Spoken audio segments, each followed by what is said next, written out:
Hi everyone, my name is Michał, I'm the Deputy Head in the DSL in here at Pensmeadow, and today's workshop is about safeguarding and attendance. So if this is why you came here for, then you're in the right place. A few things that we will talk about today. First of all, what's the difference between safeguarding and child protection? Because quite often there is a kind of mistaken thinking that they are the same things. They're not, but at the same time they're working towards the holistic safety of the young people.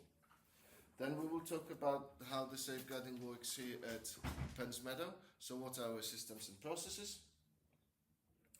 We're going to talk about different safeguarding issues and Operation Encompass, and this is something that we want everybody to be aware of, because that's the countrywide project. And at the end we'll talk about attendance, and I will show you the figures from last year. I'll show you what we're focusing on in regards to attendance, and give you some kind of tips and what are the expectations of the attendance. So, safeguarding. What is safeguarding? It's absolutely everything that we do. I've put the picture of a coffee there because, quite frankly, we like to start the day with something, right? And for me, that is a cup of coffee. Now, if I don't have it, I will be dysregulated. If I'm dysregulated, my kids get dysregulated. If they get dysregulated, my wife gets dysregulated, and then everything is like a volcano, right? I think we can all kind of sympathize with that. And that's the same for our kids. They've got their own routines, and they've got their own things that they need to do before the day starts. So that can have an impact on their well-being. When they come into school and they're greeted in a nice way, in a positive way, they are in their routine, that's their safety net. That's something that they really need to keep calm. Without that, they are unsafe. And that all forms part of safeguarding. Not only the procedures, not only the rules that we have to follow, it's everything that we do on a daily basis. But of course there is a definition, and Keeping Children Safe in Education, which is the documents that we work with, has come up with a definition that has remained unchanged for several years, and that is safeguarding and promoting the welfare of children is defined as, for the purposes of this guidance, as protecting children from maltreatment. So we need to make sure that nothing bad happens to them. Preventing impairment of children's mental health and physical health or their development, and ensuring that children grow up in circumstances consistent with provision and of safe and effective care. And one of the most important points is taking action for the children to get the best outcomes in life. Now, if we're talking about children, we're talking about everybody under the age of 18. So it's not only school age, it's under the age of 18. Does that make sense? So, child protection system in England, because as I say, the safeguarding is everything that we do, but child protection is something different. It's something that is the policies and procedures and systems that either prevent children from harm, or if they have been subject to some sort of harm, there are clear procedures to follow. And the child protection system in England is based on the level of need. So generally, everybody is under kind of like a level 1. So this is the universal approach, and in school we've got universal provision that I will talk about a little bit later. But if there are some additional needs, then we're talking about the early help approach first. So this is identifying that there is something that requires support, and getting the right help at the right time, as they say. And majority of that happens in school. So all the support with DLA, with direct payments, with behaviour support at home, getting housing support, all of that forms our early help provision. Sometimes though, that is not enough, and that's when there may be a need for a assessment from the under Section 17 of Children Act. This is the child in need assessment, and that's when the social care becomes involved with the families. This is when the statutory services come into play. So if anybody requires additional support in form of respite, for example, or direct payment, that's what will need to happen, because based on the early help, that it doesn't allow for the direct payment or respite to be sorted, or for that matter any other issues that require support. There is, however, in regards to that part, the local offer that the Dudley have got on their website, and that's where you can find different ways of accessing support, and would strongly encourage you to actually look at that. So if the child in need, so Section 17 doesn't work as such, or if there is somebody that has been subject to harm, then there is a child protection system, which is under Section 47 of Children Act. This is where there is a case review of what is happening, and the child or family or whoever may be put on child protection plan, and that is to support everybody to make sure that they get whatever they need to be safe. Does that make sense? Okay, and then obviously, as I've been talking, that forms the kind of the step up ladder based on the needs. So the greater the level of need, the more input from the outside services may be necessary. Does that make sense? And every child that is on a child in need has regular reviews. So if your child attends a short break setting, or you have a direct payment, you will have sort of reviews, usually twice a year, 6 monthly reviews. And a lot of our children are on child in need plans because they have additional support through Starbridge House direct payments. So a lot of our children have child in need. Okay. And in regards to kind of looking at threshold, which you will hear when you're talking to other people, that you know somebody has met the threshold or somebody hasn't. The threshold is in between early help and child in need. Now, Dudley have got a very good early help strategy that is available on their website, and that sets out when exactly things move up or things move down. So it is important to say that it doesn't only go up, it also goes down. So if things are addressed, if there is a need that needed addressing, like in the past we've had, for example, housing need that was very significant and had a very negative impact on the child's outcome, it kind of escalated up to child protection, but as soon as that issue has been sorted, it's gone down to the universal level, and everything was fine. Does that make sense? Lovely. Let's talk about the safeguarding system at Pensmeadow. And the main thing is that all our safeguarding systems and processes are based and are in line with Keeping Children Safe in Education document that is released every September, beginning of September, from the Department for Education. And based on this document, we develop our school policies. Our safeguarding policy, online safety, radicalisation and extremism, behaviour, anti-bullying and whistleblowing policies. They are our main policies that are available to everybody. They are on our website, and they are available for staff and parents from the main office if you'd like a hard copy. And then based on that also, we've got our staff code of conduct, and that is underpinned by guidance for safer working practices and SEND code of practice. In line with that, we've got designated safeguarding leads. I am the main designated safeguarding lead, and Marie and Alison are deputy safeguarding leads. Marie is the head teacher, Alison is the business manager. Paul Asian, our chair of governing body, is the lead governor for safeguarding.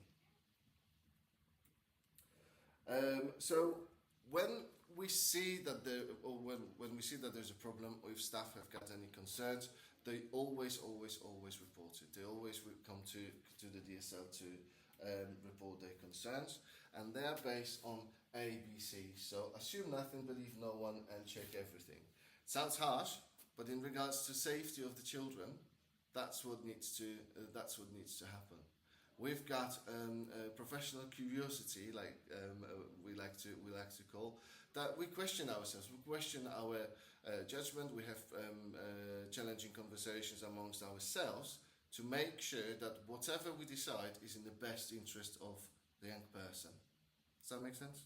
I think everybody would expect that from us. This is what we need. So it has to be reported to the DSL immediately. So no matter what is happening, whether we've got an important meeting, whether we've got parent information event like today, if there was a safeguarding issue and I am the DSL on site in here, then anybody could come in and interrupt me, and I would just drop everything and go and deal with the issue. That's how seriously we take the issue of safety and safeguarding for children. And I have to say that happened even during an Ofsted It did. inspection. We stopped the inspectors and said this needs to be You have discussed. to. Yeah.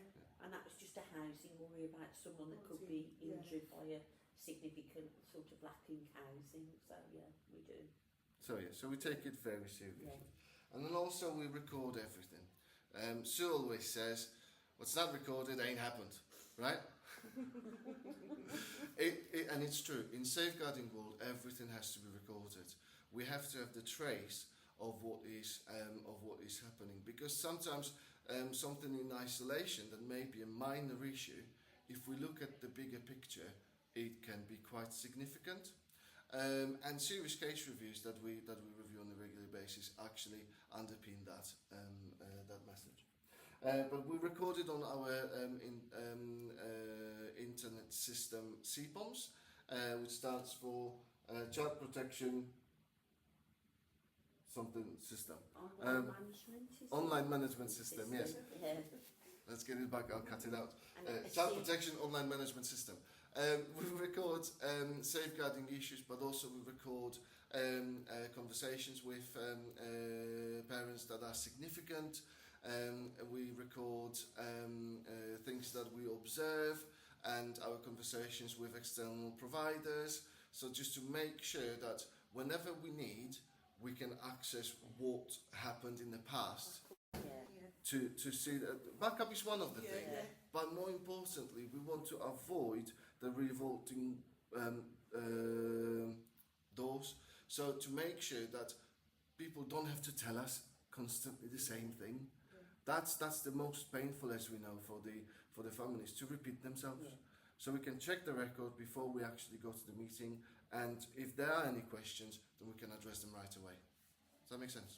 And just a serious case review is the investigation that has to happen when there's been a child death, and everybody looks at the lessons that need to be learned and the things that could have been avoided, and that has to happen after every significant event involving a child. And it's very important that they do happen so that people learn and move on. Absolutely. So then we come to our early help provision, which is just in the nutshell. So as you already know, your child will have the key worker, and this is a named person that you should know who that is. You do know who that is. Kerry. There you go, and you do know who that is. Should have been told right at the start of the year. You tend to come to Sally or I don't, because We'll check that. Yeah. So key worker approach is the first thing. We've got weekly meetings, the attack meetings team around the child. So we come together as a group of staff from each class, and we discuss things that are significant. So if there is absence, if there is a bereavement in the family, for example, if there is if staff notice that there is something out of ordinary, then it's worth discussing. That gives us these pieces of puzzles that when we join them together, we can review whether or not it requires some support. So in this morning's meeting, I found out that family needs support with doing a DLA form. So I'll then contact the family and go, all right, you're supporting statements, I can help you with your form. I've got other families that need bus passes, so I can help them fill in the bus passes. So everything comes and that generates our work so that we can give you the best support possible. Okay, thank you. We've got family outreach team, and Sue's just explained that there's a lot that we do. We only just had the review of all the actions and everything, and there's quite a lot. So anything to do with housing, DLA, support with the assessment from social care, transitions, all of that is incorporated. And then multi-agency support. We work with various professionals, from health professionals to social care to housing to absolutely anybody that we need to secure the best possible outcomes for our students.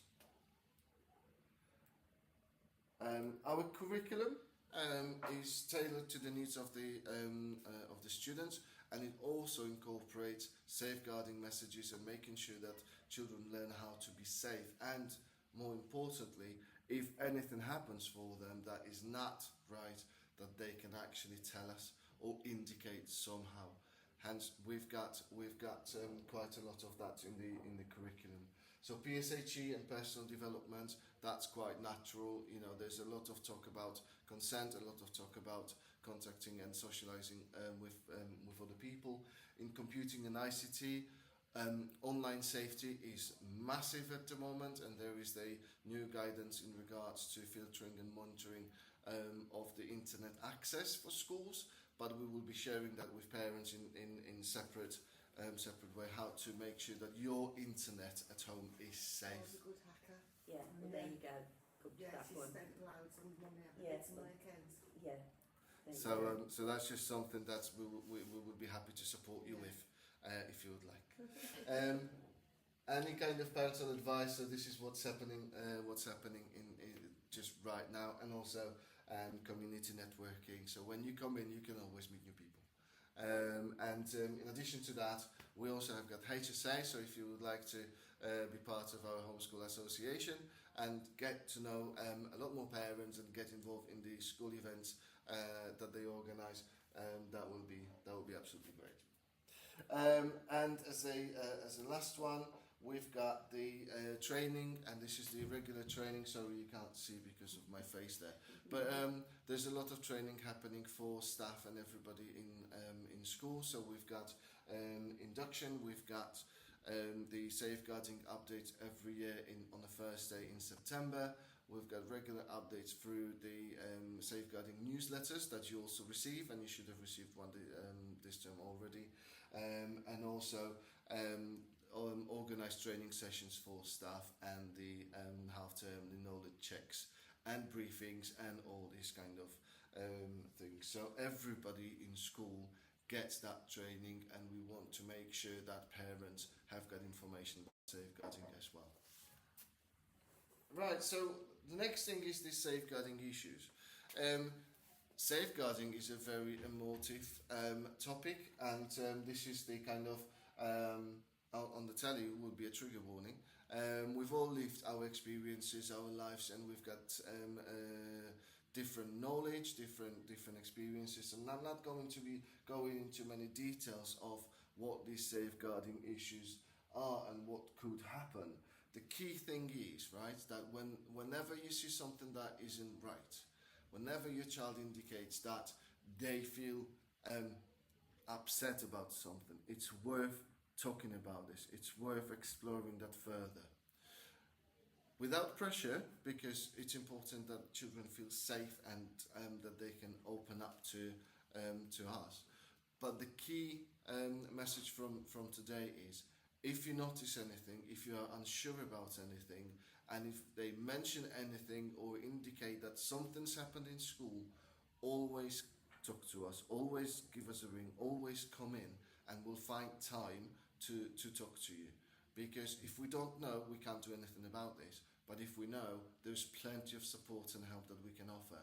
But also, if something happened in school that, I don't know, somebody has called somebody else names, for example, and they're upset about this, we may not have heard it, could have been done quite kind of in a quiet way, still upsetting, but you know, if we know about this, we can address that. So always talk to us if there is an issue. And myself or Sue or Sally or anybody else from leadership team, your key worker, the class teacher, form tutor, they will always be happy to help and they will always find time to talk to you. Does that make sense? And please, you know, so we've got family outreach mobiles, you know, whatever way suits us, an email, a text, a call, you know, please, we're here. There's no such thing as a silly question, just use it, you know, and any worries, just give us a ring. So, Operation Encompass.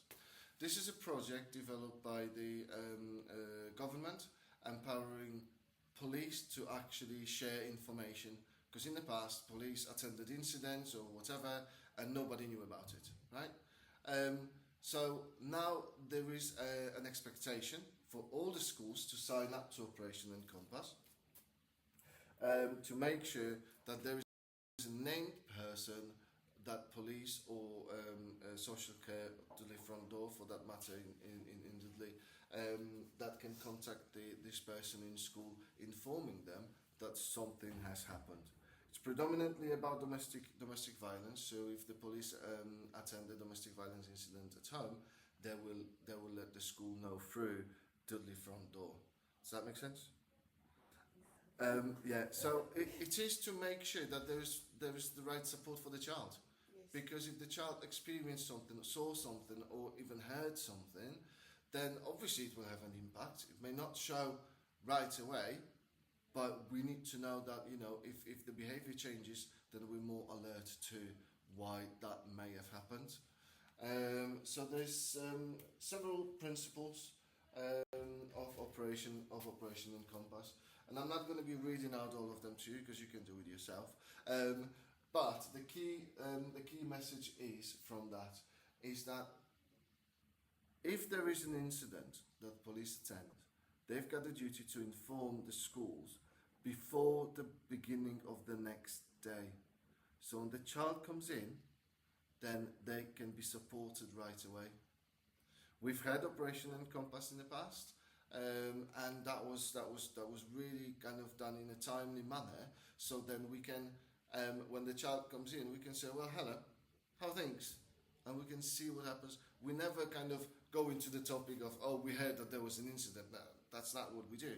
What we do is, hello, how are you? And we're a little bit more alert to the changes in behaviour, to the way that they are generally, their well-being, so we can put the support quicker if needs be.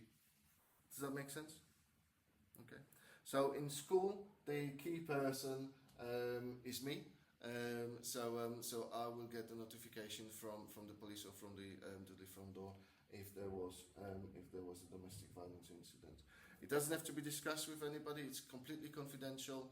It's not shared with staff in any way, shape or form. Staff are just made aware that they need to be a little bit more alert on changes, or we have a conversation with them. How was such and such today?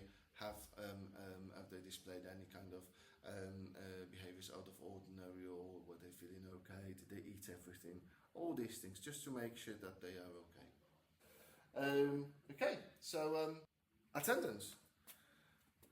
As a school, we've got a duty, and that's a legal duty, to record pupils' attendance. Not only that, but that's one of them.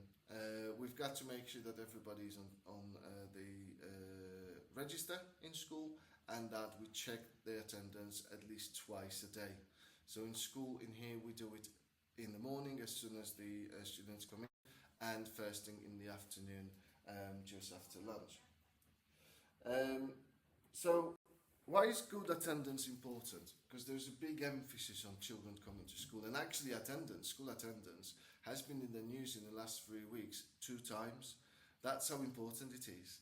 Even today there was talk about the school attendance. I don't know whether you've heard on the radio or telly. They talk about this a lot, because nowadays there is a lot of parents decide to take holidays during the term time, and in many ways it is to do with the cost, because you will know really well that as soon as the holiday starts, the prices just go crazy. So anyway, we're talking about good attendance, and why is it important? children need to be allowed to learn. That's their right. Right? It's not only their responsibility, but that's their right. They have the right to learn, and if they learn, they can progress. If they can progress, they become more independent. If they become more independent, then you're happy and you've got more time for yourself. That's what happens. But the key thing is they've got the right to learn, and that's why non-attendance is part of the safeguarding issue now. So if there are difficulties with attendance, or if somebody doesn't come to school, we've got a duty to check that, what the reasons are, and I will talk you through that a little bit more. They've got the right to play. They enjoy being in here. They enjoy being in school. They socialise with others, and they develop those vital relationships that some of them carry for years and years and years, which is absolutely amazing, just exactly as we do. Routine, for a lot of our students, routine is one of the most important things to keep them regulated and keep them safe. Now, if that breaks for whatever reasons, or they fall out of the routine, it's very difficult for them sometimes to bring it back. And a lot of parents dread holidays because that's out of the routine, right? There are activities that you can do, but it's very difficult to maintain that routine. And it is, right? It is difficult for anybody. But the key thing is our children are better if they know what's happening. That's any children. And safety, when they come to school, they've got people that they can talk to.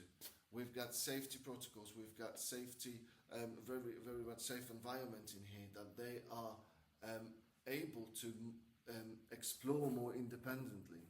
When they're at home, they perhaps are okay within their kind of their own kind of house, but if they go out, they're not as safe.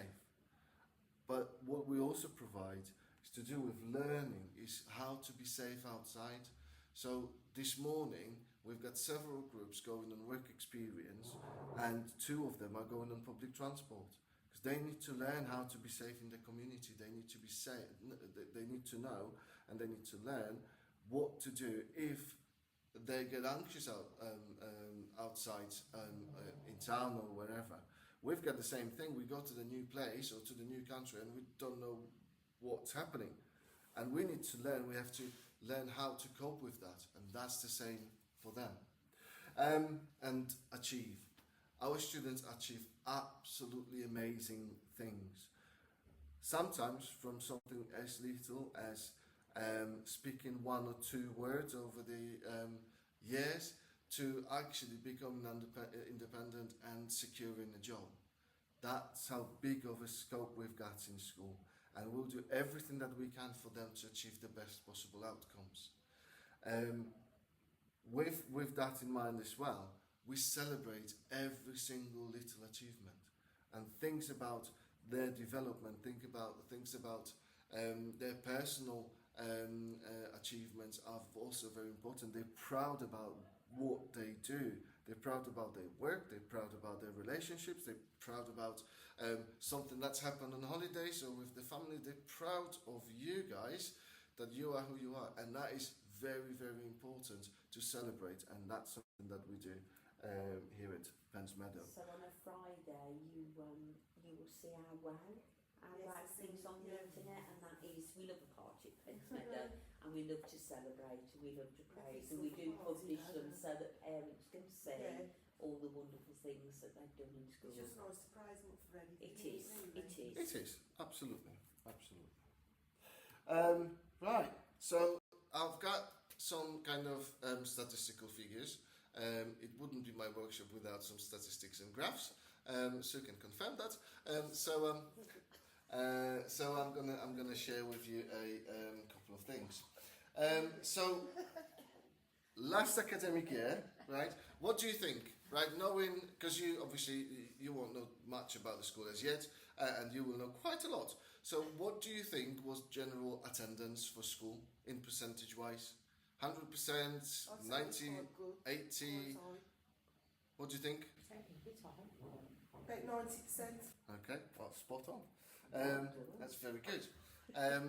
The attendance was just over 90% for the majority of the students, and this is the school age So that's year one, so 5-year-olds to 16-year-olds, and this is the whole school population, because as you know, we've got from reception to the age of 19.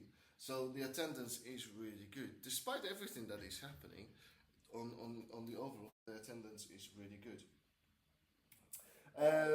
And in regards to the last academic year, we monitor how many pupils have had over 90% attendance, or between 85 and 90, and then under 95. The reason for that is that, as a general rule, anybody with the attendance of less than 90% is considered a persistent absentee, which I will explain in a minute exactly what it means. So from last year, 63% of our students have had attendance of over 90%, and that's anything over 90. It could be 91 or it could be 98. But that's important to say that most of our students attend really, really well. We've got 15% that are over 85 but under 19, and those are the pupils that we monitor closely in regards to their attendance, and anything below 85%, 22% of pupils. It's not that there is a problem. At the same time, we need to know what the reasons are, and we work very closely with families to make sure that this attendance actually go up. Now, there could be a variety of reasons for that. For the majority of our students, it is going to be medical reasons. And there's very little that we can do about it. There's very little that parents can do about it. It's just something that we have to support. And in order to support that, we've got the outreach provision that some of our students receive, and we have developed a new role in school, which is the outreach lead, for to make sure that students get access to the curriculum if they're well enough to do so at any point. So we're working on that to make sure that despite not being in school, perhaps the students still get access to the curriculum they can learn. Another thing that we monitor very closely is punctuality. So we're looking at the pupils that are late or arriving after the registration has closed, because the registration period is a half an hour from the school opening, and then anything after that is unauthorised absence, unless there is a good reason to do that. But late, it is just after the gate is closed, so we've got 15 minutes for gates and that additional 15 minutes for the registration. Anything after that is unauthorised. And we're looking also at the unauthorised absences. So this is when we either don't have the reason for the absence, or the reason that is there is not good enough. So we do have some students, unfortunately, that just refuse to get out of bed, as the teenagers do, right? So that's just something that we would never authorise. So let's have a look at the lateness. In the autumn term last year, with 316 sessions that pupils were late. That's quite a significant number, and I think you'll agree.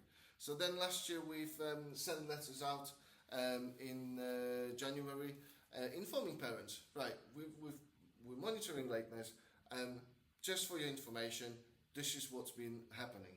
And that has actually reduced in the spring term to 196, so a third down in just after sending the first letter. So we continue to monitor that. Obviously, we know that there are different circumstances for different families, but we are required to monitor the situation and let parents know if there is a bit of an issue. But in the summer term, we've reduced it further to 83 incidents or sessions that were late. It doesn't mean that it was one pupil. It doesn't mean that it was the same pupil as here. It just means that that's how many sessions were marked as late. Now, what was kind of important for us to see is how many children arrive after the registration has closed. and because that may indicate also the issue at home. So issue with transport, for example, families having several children and they have to drop everybody to school at the same time. There is one car, for example, and these things do happen. We're not authorising that because we can't, but we will always try our best to support with this. So that again, after parents have seen what's happening, that's halved very, very quickly, which only shows that part of that could be an issue, but part of that was they weren't aware that they needed to be on time, or they didn't think perhaps that it was as important for them as other things. But the key thing is, it is important, and it is important for children, because that helps them to be regulated. They're coming on time, they've got these regulation activities to start with, they can settle into their lessons, and then the day goes smoothly for the majority of them. And we've got also, we monitor unauthorised absences, so as I said, could be anything from not wanting to get out of bed, or families deciding to, I don't know, go out for a day, go shopping before Christmas, right? It used to be very popular to have a shopping day, wasn't it? It was. But it's no longer allowed, so we're not authorising that. And again, we've informed families, and again, we managed to halve the number of those situations in the summertime. So all in all, I am very pleased with how the attendance works in school and how people attend. And I'm also very pleased about the responsiveness of parents to the rules and regulations that we have to do. And with anything that is happening, we're not only saying, right, you've done something wrong, or this shouldn't be happening. We always say, what do you need to make it happen? We're the school that can do a lot in regards to the support. Yeah. And that's what we need to that's the message that we're putting across. We know that there are difficult situations. We know that sometimes the whole families suffer for a variety of reasons. But what we want to do is support you through that. Because when you get through it, then you can also support others. And that's so, so important. Does that make sense? So the expectations of the attendance. So in accordance with the working together to improve school attendance, the being in school at least 95% of the time is considered good attendance, and that shows that a student has to be in school for 180 days out of the 190. Now that seems quite a lot, but if we think about this, 190 days that are in school, that means that 175 days they are not in school. Just puts it into perspective, doesn't it? Because nobody thinks about this like that. And at the same time, that's the impact of the attendance. So 10 days of absence, that's 5%. That's 10 days. That's 2 weeks of work. But for the students that fall below 85%, for example, that's at least 29 days of absence. That is 5 weeks. That is over a month of absence out of the however many months we've got, like 10 months in school. So that's quite a lot. And anything less than that, for the 80%, that's 38 days absence, and that is a quite significant number. So it is worth remembering, right, that we want to keep on the green. We want to keep to 95%, 90 fine, still okay. Anything below 90, unless there's a good reason for that, shouldn't be happening. And a good reason might be a variety of things. It could be medical appointments. It could be genuine illness. If that's the case, well, there's nothing you can do about it, right? But anything like days out or for shopping trips or anything like it. Yes, there's sometimes, you know, there is a lot of offers on in the shops and things, but let's try to keep it to none, and that will be great. We will contact you if there is anything to do with if we've got any concerns with attendance. But if you work with us, if you try to organise the appointments outside of the school hours, if you don't go on holidays during term time, and you talk to us, obviously, if there is exceptional circumstances, you apply for the absence of your child to Marie, the head teacher, then it may be granted, right? Because we know that there are sometimes these exceptional circumstances, but holidays are not one of them. So it's just something to remember about. Does that make sense? Okay. So the expectations. Those are the expectations for you guys, for parents. So there's an expectation that you have to ensure that your child attends every day when the school is open. That's the general expectation. You've got to notify the school if the absence, if there is unexpected absence, and if there is exceptional circumstances, that whatever that might be, then you can request the leave for your child. And if there's no other issues with attendance, and we review that as really exceptional circumstance, the leave will be granted and it is going to be authorised. And if you can book any appointments that you've got outside of the school hours, which we know is difficult, and specifically for our students that require perhaps quieter environment and additional support when they go to the dentist or for any medical appointment, we're more than happy to support that. But what we can do is, if you book it, our nurses can assist you. The child can come to school in the first instance. They are still in school. They come out for the appointment. They go back to school again, and that's absolutely fine.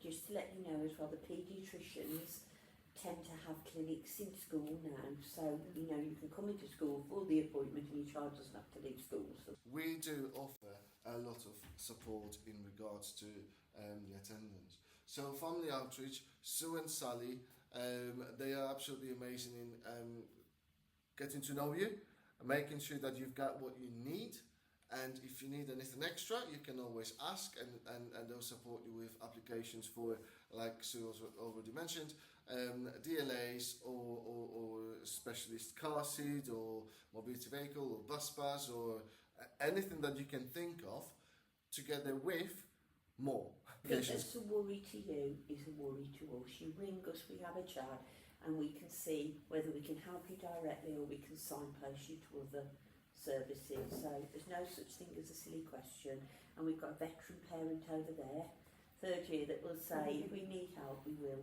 give it. Okay, thank you.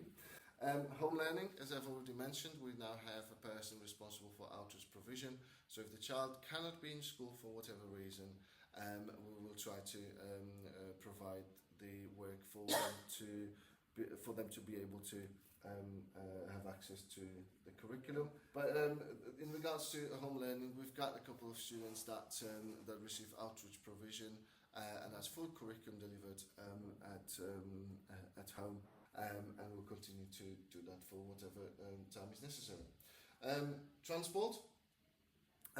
We do support families with applications for transport. Obviously, we've got our part in the application that we have to fill in, but in regards to kind of explaining the rules around it and how it is, and sometimes filling up the applications, that is also something that we can help with. Students get rewarded for 100% attendance, but it wouldn't be fair to expect everybody to have 100% to get a certificate, for example, for 100% attendance for the whole year only. So we do it on the monthly basis. So if the child has come to school throughout the month, 100% of the time they will get a certificate. And listening here, if there are any issues, come and talk to us. Sue and Sally have got mobile numbers, and you will get the numbers at the end of this presentation. But we've got the school email, we've got school phone. We'll always find time to talk to you. If we don't have time at that time, we will call you back and we will do anything that we can to support you.